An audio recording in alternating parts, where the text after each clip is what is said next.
சிந்தையில் சிவயோகம் வருகிறதே.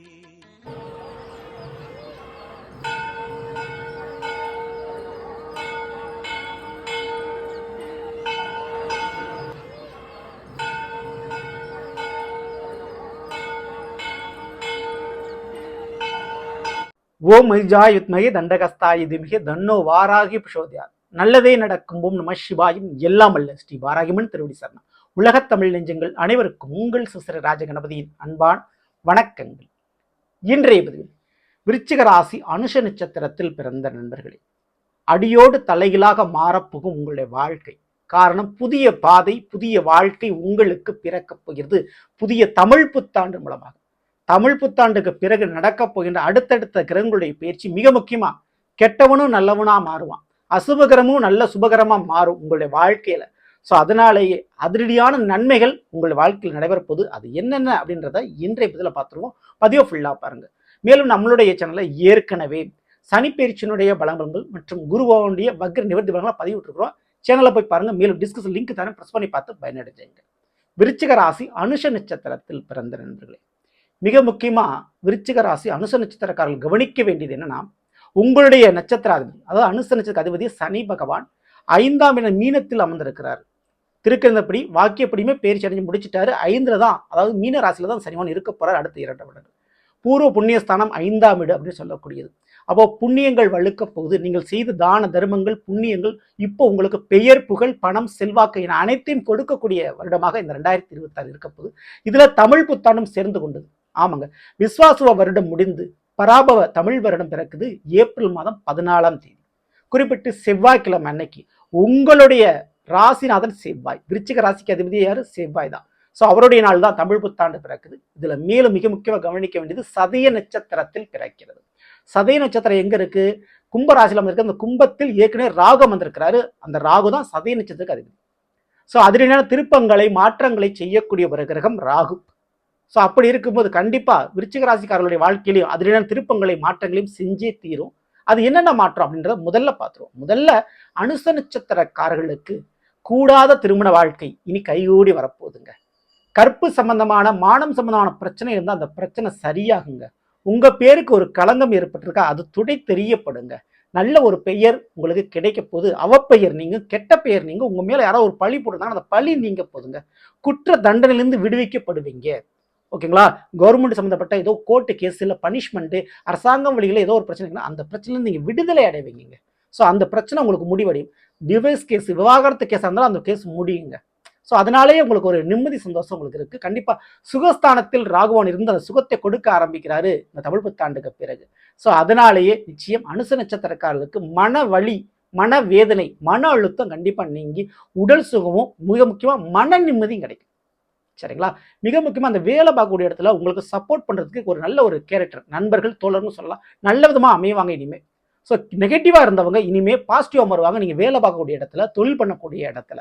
ஓகேங்களா? அதே போல் சம்பள பாக்கி, வர வேண்டிய தொழில் ரீதியாக வர வேண்டிய பண லாபங்கள் வந்து சேரும். சொத்து பங்கு அல்லது சொந்தங்கள் மூலமாக கிடைக்க வேண்டிய பங்கு ஷேர் கிடைக்கும். சொந்த பந்தங்கள்கிட்டயோ மற்றவர்களோ கொடுத்த பணம் திரும்ப கிடைக்குங்க. ஸோ இந்த நன்மை இருக்குது. மிக முக்கியமாக 5ல் உங்களுடைய நட்சத்திரம் வந்திருக்காரு இல்லையா? அதனால் உயர்கல்வி படிக்கிற மாணவர்களுக்கு சூப்பராக இருக்குது. வெளிநாடு போய் படிக்கிறது, மிகப்பெரிய ஒரு காலேஜில் போய் படிக்கிற யோக அமைப்பு ஏற்படுது. ஸோ டாக்டர் ஆகிறதுக்கு அல்லது ஐஏஎஸ் ஆகிறதுக்குண்டான யோக வாய்ப்புகள், அதுக்குண்டான படிக்கக்கூடிய சான்ஸ் இந்த வருடத்தில் கண்டிப்பாக கிடைச்சிருங்க. ஆசை படிப்பு, உங்களுடைய லட்சியம் சொல்லலாம், அந்த லட்சியம் நிறைவேறும். அடுத்து குழந்தை பாக்கியம், ஏதோ ஒரு காரணத்தால் தடைபட்டு வந்து அந்த குழந்தை பாக்கியம் இனி தடையின்றி உங்களுக்கு கிடைக்க போது. குழந்தைகளால் ஒரு நிம்மதி சந்தோஷம் இருக்கும். உங்கள் பிள்ளைகளுக்கு நிரந்தரமான வருமானத்தை கொடுக்கக்கூடிய ஒரு வேலை மற்றும் அவர்களுக்கு ஒரு சொத்தோ ஏதோ ஒன்று உருவாக்கி கொடுப்பீங்க. சரிங்க, அது கண்டிப்பாக நடந்துடும். ஏன்னா 5ல் சனிவான் இருக்காரு. மேலும் அவர் கூட செவ்வாய், புதன் இணைந்திருக்கிறார்கள். அப்போ நிலபுலன்களால் யோகம் உண்டு. ஓகேங்களா? ஸோ அடுத்து மிக முக்கியமாக கவனிக்க வேண்டியது என்ன, இந்த விருச்சிக ராசிக்காரங்க இந்த எழுத்து, பத்திரம், அக்ரிமெண்ட், ஒப்பந்தம், இப்படி ஏதோ ஒரு விஷயத்துல வில்லங்கங்கள் பிரச்சனை இருந்திருக்கும் இல்லையா? அந்த பிரச்சனை இப்போ சரியாகும். ஓகேங்களா? ஏற்கனவே நீங்க போட்ட சைன் இல்லை மற்றவங்களுக்காக ஒரு கேரண்டி ஜாமீன் போட்டிருப்பீங்க, கேரண்டி போட்டிருப்பீங்க, அதுல எல்லாம் வந்த பிரச்சனை இப்போ சரியாகுங்க. வார்த்தைகளால ஏற்பட்ட குடும்ப தகராறு, குடும்ப பிரச்சனை இப்ப சரியாகுங்க. அதுக்கு சான்சஸ் இருக்கு. அடுத்து சூரியன், சுக்கிரன், உங்களுடைய விருச்சிகத்திற்கு 6ஆம் வீடான மேஷத்துல சூரியன் உச்சமும் கூட சுக்கிரன் இணைந்து வந்திருப்பது ரொம்ப ரொம்ப சிறப்பு. கண்டிப்பா அரசாங்க லாபம் ஏதோ ஒரு தருணத்தில் நீங்க பெறுவீங்க. அரசாங்க வழியில ஒரு கடன் உதவியாவது கிடைக்கும். ஆனா தந்தை வழி உறவுகளுக்கு கொஞ்சம் ஹெல்த் ப்ராப்ளம் ஏதாவது ஒன்று வரலாம். பெரியப்பா சித்தப்பா இல்லை நான் அப்பா சார்ந்தில் இருக்கக்கூடியவங்களுக்கு அவங்கள மட்டும் கொஞ்சம் கேர்ஃபுல்லாக நீங்கள் பார்த்துங்க. இல்லைன்னா அவங்களோட நேரடியான சண்டை சச்சரவு ஏதாவது ஏற்பட வாய்ப்புகள் உண்டு. ஓகேங்களா? ஸோ இதற்கு அடுத்தபடி அத்தை உறவுகள் அல்லது மாமியார் வீட்டு வழிகளில் சின்ன சின்ன பிரச்சனை வந்துட்டு போகும் இந்த வருஷத்துல. அதுலேயும் கொஞ்சம் கவனத்தோடு இருந்துங்க அனுச நட்சத்திரக்காரர்கள். அடுத்தபடியா குரு பகவான் உங்களுடைய விருச்சிகத்திற்கு 8ஆம் இடம் மிதுனத்தில் இருக்கக்கூடியவர் ஜூன் மாதம் பயிற்சி அடைஞ்சு கடகத்துக்கு போய் அவருடைய 9ஆம் பார்வை சனி பகவானுக்கு கிடைக்குது. உங்கள் நட்சத்திராதிபதி மேல பதியுது. மேலும் விருச்சிக ராசியும் பார்க்குறாரு. அப்போ அசுப கிரகமான சனி பகவான் பொழுது முழு சுவரான குரு பார்த்தா அது சுபச்சனியாக மாறுவார். ஸோ அதன் மூலமாகவே விருச்சிக ராசிக்காரங்களுக்கு அது அனுச நட்சத்திரக்காரர்களுக்கு உடல் சுகம் கிடைக்கும். உடல்ல ஏதாவது நோய் பிரச்சனை நோய் பிரச்சனை ஃபர்ஸ்ட் சரியாகும். தலைக்கு வந்து தலைப்பாக கூட போச்சுன்னு சொன்ன மாதிரி பெரிய பெரிய நோய் பிரச்சனை வந்திருக்கும் உடம்புல. அது சின்ன சின்ன மருந்து மாத்திரைகள் சின்ன ஒரு ட்ரீட்மெண்ட் சர்ஜரிலாம் சரியா போயிருங்க. பல வருட நோய் பிரச்சனை ஒரு சின்ன ஒரு ட்ரீட்மெண்ட்லாம் இந்த வருஷம் கிளியர் ஆகுங்க உங்களுக்கு. அதே போலதான் பல வருட பண வரவுக்குண்டான பிரச்சனை. ரொம்ப நாளாக வெயிட் பண்ணிக்கிட்டு இருக்கேன். ஒரு இன்சூரன்ஸ் பணம், அந்த பிஎஃப் பணம், பிடித்த பணம் எனக்கு இன்னும் வரமாட்டேங்குது, கொடுத்த பணம் எனக்கு வரமாட்டேங்குது, ரொம்ப வருஷமா நான் வெயிட் பண்ணிக்கிட்டு இருக்கேன், அந்த பணம் எனக்கு கிடைக்குங்க. அதே போல பதவி வாய்ப்பு, ரொம்ப வருடம் வெயிட் பண்ணி கொடுத்துருக்க அந்த பதவி வாய்ப்பு கிடைக்கிறதுக்கு சான்ஸ் உண்டு. உங்க குடும்பத்தில் புதுசா வாரிசு கிடைக்கும். நீங்க தாத்தா பாட்டி ஆகிறதுக்கு அல்லது தாய் தந்தையா மாறுறதுக்கு சான்சஸ் இருக்கு. சரிங்களா? அரசாங்கத்தில் லாபம் உண்டு. சென்ட்ரல் கவர்மெண்ட் வேலை வாய்ப்பு கிடைக்கிறதுக்கு யோகம் இருக்குது. அதே போல வெளிநாட்டு வேலை வாய்ப்பும் அல்லது கப்பல் துறையில வேலை வாய்ப்பும் கிடைக்கிற சான்ஸ் இருக்கு. விவசாயம் சம்பந்தப்பட்ட துறையில் இருக்கக்கூடிய அனுசரிச்சதுக்காக கொடி கட்டி பரப்பீங்க. விவசாயத்துல பெரிதளவு லாபம் பார்க்க முடியும் உங்களால. ஓகேங்களா? ஸோ இது போக நான் இந்த ராணுவத்தில் இருக்கிறேன், நான் போலீஸ் டிபார்ட்மெண்ட்ல இருக்கிறேன், இல்லை பேங்க் டிபார்ட்மெண்ட்ல இருக்கிறேன் அப்படின்னா உங்களுக்கு சூப்பரான ஒரு காலகட்டம். நல்ல ஒரு ப்ரொமோஷன் கிடைக்கும். இல்லை அந்த வேலைக்கு நீங்க முயற்சி பண்ணா அந்த வேலை கிடைக்கும் இந்த வருஷத்துல. அடுத்து கேது பகவான் உங்களுடைய விருச்சிகத்திற்கு 10ஆம் இடம் சிம்ம ராசியில் வந்திருக்காரு. இங்கதான் ஒரு செக். இவ்வளவு வரைக்கும் நான் பாசிட்டிவா சொல்லிட்டு இருந்தேன் இல்லைங்களா? இந்த கேதுபான் 10ஆம் வீடு தொழில் ஸ்தானம். அனுசரிச்சதுக்காக தொழில் ஸ்தானத்துல கொஞ்சம் கவனம் தேவை. புதிய தொழில் தொடங்குறதுக்கு ரொம்ப ரொம்ப யோசிச்சு பார்த்து தொடங்க.